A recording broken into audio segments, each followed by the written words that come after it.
के लिए यहाँ इकट्ठे हुए के बाद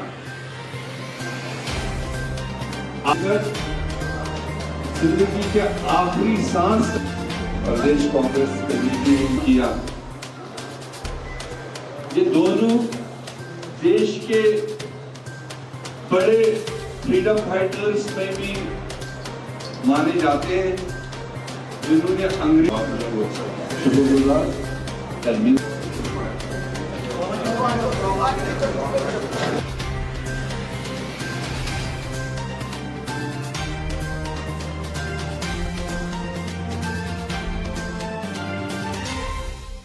सबसे बड़ी बदकिस्मती यही है कि आज जब हम 152वां जन्मदिन महात्मा गांधी जी का पूरे देश मना रहा है, पूरे विश्व में मनाया जा रहा है, तो ऐसे में बहुत बड़ी बदकिस्मती है कि आज वो लोग राज कर रहे हैं जिन्होंने न सिर्फ महात्मा गांधी जी को जिस्मानी तौर पर ख़त्म करने की जो ठान रखी थी, बल्कि रफ्ता रफ्ता उनका सोच जो था कि महात्मा गांधी की जो आइडियोलॉजी है, महात्मा गांधी जी की जो थिंकिंग है, जिसको पूरा विश्व मान रहा है, उसको कैसे ख़त्म करें।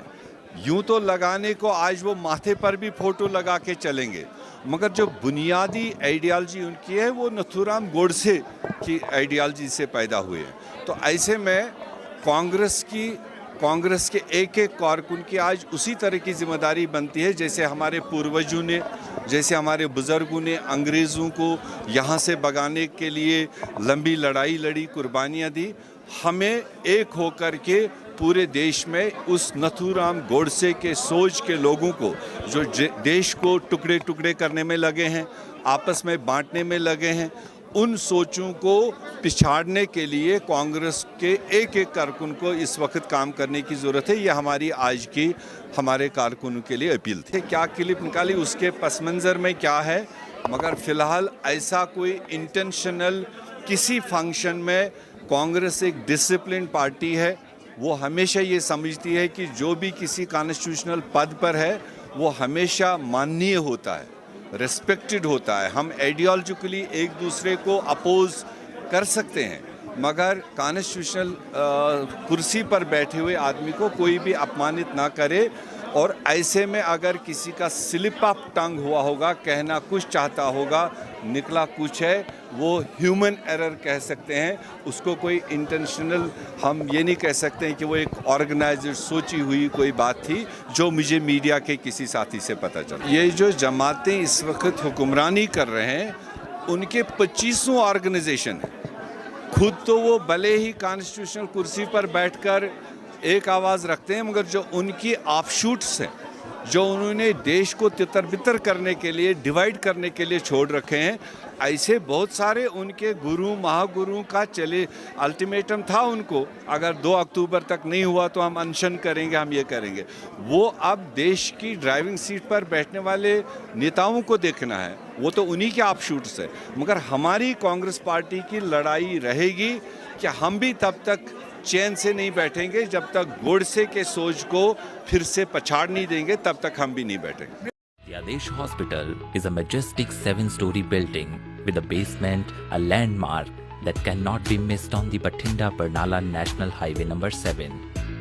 It is a multi-speciality tertiary care hospital having capacity of 650 beds. The entrance foyer of the hospital has enough space to seat more than 1,350 patients and their attendants waiting for registration, buying medicines, or visiting their relatives. The emergency department is conveniently located close to the main entrance from the highway for easy and quick access to ambulance. The maternity care unit, 2 operation theaters, 4 labor rooms, and neonate nursery are also situated on the ground floor, thus making it easily accessible to female patients. The outpatient departments are provided with modern equipments. The ICU complex consists of medical intensive care unit, intensive cardiac care unit, respiratory intensive care unit, surgical intensive care unit, pediatric intensive care unit, neonatal intensive care unit, and renal dialysis unit. investigative laboratories are equipped with latest state-of-the-art technologies, instruments and equipments. There are 12 ultra-modern operation theatres in the hospital with the latest equipment for the anesthesiology department. The hospital has fully equipped, licensed, state-of-the-art blood bank for whole blood and component processing facility, which works around the clock under the Department of Transfusion Medicine. Adesh Hospital,